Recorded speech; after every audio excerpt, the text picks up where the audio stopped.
Hello, basketball people, we have news. Let's go to more news about the Golden State Warriors. I ask you to give a thumbs up and subscribe to my channel, as I am a Warriors fan. The Warriors are suffering from the absence of Stephen Curry, who is injured. And today, Coach Steve Kerr declared that Stephen Curry will only return to the Warriors 2 games after the 2026 All-Star Game. Therefore, fans will have to wait several more days to see Stephen Curry playing for the Warriors. It's clear that Stephen Curry needs more rest time to avoid further injuries. Stephen Curry has missed 3 games for the Golden State Warriors with a knee injury. It sounds like he will be missing at least 2 more. Warriors head coach Steve Kerr indicated to reporters Saturday that Curry is likely to sit out until after the upcoming All-Star break. At the very least, he was out for that night's game against the Los Angeles Lakers and is considered doubtful for a clash with the Memphis Grizzlies on Monday. "I think there's a good chance he doesn't play until after the break," Kerr said. "We're just going to take it day by day, but, Monday, he's doubtful." The Grizzlies game is one of 2 games the Warriors have before the All-Star break, with the other being a home game against the San Antonio Spurs on Wednesday. Golden State's first game of the second half is February 19 against the Boston Celtics. That means the Warriors will have to continue proceeding heavily shorthanded. Jimmy Butler remains out for the season with a torn ACL, while past contributors Jonathan Kuminga and Buddy Hield are now members of the Atlanta Hawks. They were dealt at the trade deadline in exchange for big man Kristaps Porzingis, who has been out since early January with an Achilles injury. Kerr said Porzingis will remain out until after the All-Star break. "He got a workout in today with Rick, so we'll see where it goes from here," Kerr said. "I think the plan is he'll be in the Bay all of All-Star break and he'll play after All-Star break." Coach Steve Kerr needs to reduce Stephen Curry's workload to keep him healthy for the playoffs. The Warriors find themselves in a weird spot right now. They are still alive in the play-in hunt, and last night's game was a reminder that Golden State can still beat good teams like the Suns. Of course, Phoenix was undermanned as well with Devin Booker on the bench, but the Warriors fought and orchestrated a late comeback that would not have been possible without Spencer getting hot earlier in the game. Golden State's trade deadline moves have opened the door for Spencer to be converted from his 2-way contract to a standard NBA contract, which would obviously be a huge deal, even if the 29-year-old downplayed it after the game. Obviously, having Curry on the court is essential for the Warriors if they are to have even a glimmer of a chance in a play-in contest, and if they want to make a team nervous in a first-round playoff matchup. But even though the team added Kristaps Porzingis at the trade deadline, it still seems highly unlikely that Golden State have enough oomph to make any sort of legitimate run. Therefore, what's the point in playing Curry through pain as the season progresses? The Warriors have to be keeping an eye on next season, even while they try to win and compete as hard as they can right now. That means head coach Steve Kerr needs to think long and hard about Curry's usage and playing time over the remainder of the season. The 37-year-old star has been banged up a lot, and the Warriors cannot afford to run him into the ground and potentially cause a major injury which could subsequently impact the team's chance to be competitive next season. Kerr should lean more on Spencer as the season goes on. Giving Curry more rest and preventing him from exhausting himself is the wisest strategy when the ceiling for this Warriors team seems to be a first-round playoff exit. Would it be good for the Warriors to sign Lonzo Ball? With all that being said, the Warriors should definitely still try to add Ball off the waiver wire, which it sounds like they're trying to do.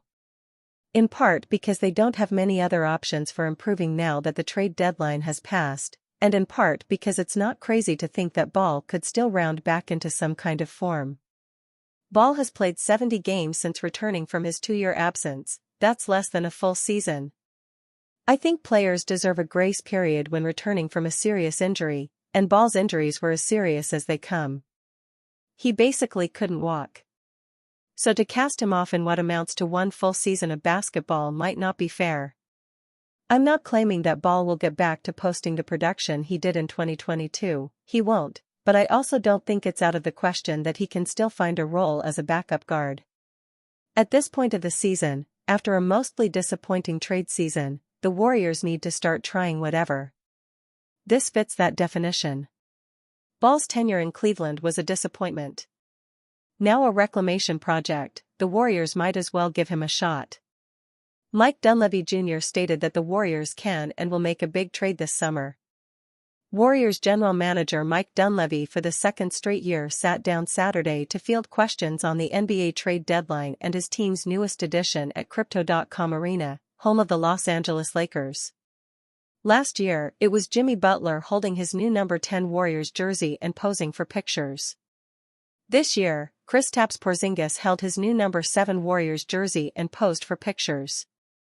In his opening statements, Dunleavy thanked Jonathan Kuminga and Buddy Hield, the two players traded to the Atlanta Hawks for Porzingis, and shared his gratitude towards Tracy Jackson-Davis, whom the Warriors sent to the Toronto Raptors in exchange for a 2026 second-round draft pick. Along with showing his excitement in adding Porzingis, Dunleavy also mentioned doing some stuff for the summer, looking into that, some things that will help us. Porzingis is on a $30.7 million expiring contract. He becomes an unrestricted free agent this upcoming summer. Just how much does that and the other moves the Warriors made help prepare them for NBA free agency and the trade market in a few months? It's slight, Dunleavy said. But Dunleavy emphasized that wasn't the main intention of the deal. We love the player, Kristaps. We think he can help us with some of the stuff on court, seeing his rim protection, his ability to score, get fouled, take care of the ball, all things that we're looking to improve, particularly after losing Jimmy Butler, he continued. Trading 3 players and bringing in one also opened 2 roster spots. The Warriors on Saturday converted point guard Pat Spencer from a 2-way contract to a standard NBA contract for the rest of the season. Dunleavy now will scour the buyout market for the 15th and final spot on the Warriors roster. The Warriors' pursuit of Milwaukee Bucks superstar Giannis Antetokounmpo was public and well known. They didn't get him, and neither did anybody else. In not acquiring Antetokounmpo, the Warriors held on to all their future first-round draft picks, which are seen around the league as highly valuable, knowing Steph Curry's career is winding down. Curry turns 38 years old next month and still is playing at an elite level. The Warriors already were an old team coming into the season and only will be older with a 37-year-old Butler returning from a torn ACL about a year from now. Frustrations from the outside are running rampant, and the time is running out. Dunleavy, however, is sending a different message. We're willing to do whatever it takes to improve this team, whether it's young players, first-round picks. We always have been, we always will be as long as we're in this win-now window, Dunleavy said.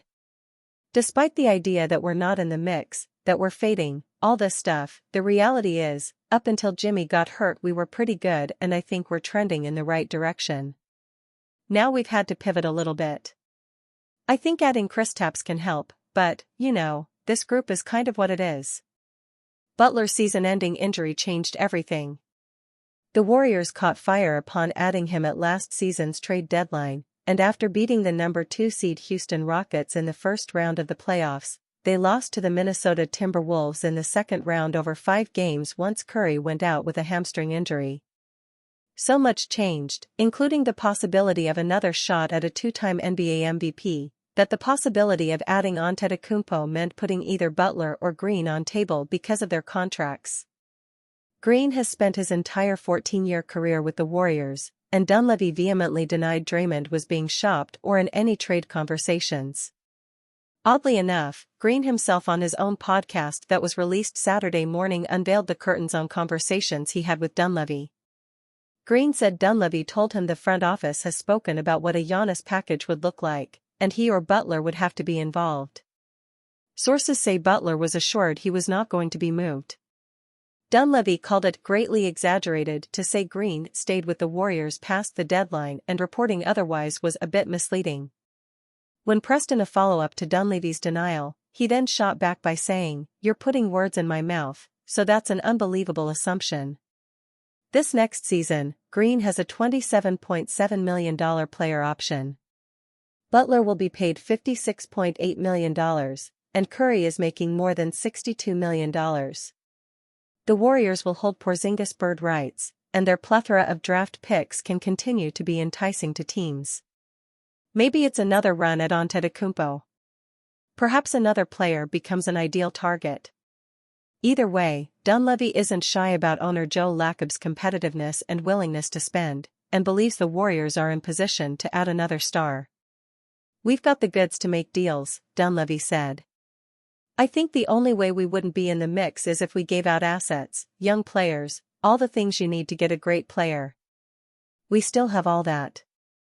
I think that's one of the reasons the KP trade is really good for us, similar to Jimmy last year. We don't feel like we gave up a ton. We still have the kind of firepower to move forward and do more deals." The trade deadline is done, shifting the focus back to the court. Just not all the focus. Make no mistake about it, planning for a fascinating summer and the possibility of the Warriors' next big move already is underway. Warriors unsurprisingly signed Pat Spencer to standard contract. The franchise couldn't afford to wait either, considering Stephen Curry's knee concern, with the 2x MVP set to miss his third straight game when Golden State visit Los Angeles to face the Lakers on Saturday night. Curry's absence elevated Spencer into a starting role on Thursday against the Suns, and as he's done regularly when given the opportunity, the former lacrosse star stepped up just when the Warriors needed him. Spencer shattered his previous career high of 3 made three-pointers, drilling 5 in the first half and 6 for the game to score a team-high, and career-high, 20 points as Golden State rallied with a stunning fourth-quarter comeback to record a 101-97 victory. The Golden State Warriors are signing two-way guard Pat Spencer to a contract for the rest of the season. This is the second straight year where Spencer has started on a two-way contract before being converted to the main roster, having appeared in 39 games last season before being signed to a standard deal in time for the playoffs. He's had a far more significant role so far this season, but it's easy to forget that Spencer wasn't actually signed to a two-way contract until media day. He may not have got that deal at all had Australian point guard Taran Armstrong not rejected a two-way qualifying offer from the Warriors to instead go and play overseas. Golden State made room to sign Spencer by sending out 3 players before Thursday's trade deadline, subsequently reducing their roster from 15 to 13. The Warriors traded Jonathan Kuminga and Buddy Hield to the Atlanta Hawks for veteran center Kristaps Porzingis, while sending Tracy Jackson-Davis to the Toronto Raptors for a second-round pick.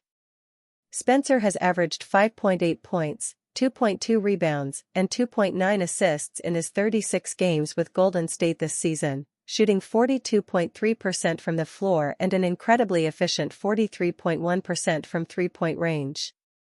He'll get the opportunity to celebrate his elevation to the main roster with another major opportunity against the Lakers on Saturday, with Spencer expected to start again in Curry's absence and after his electric performance against the Suns.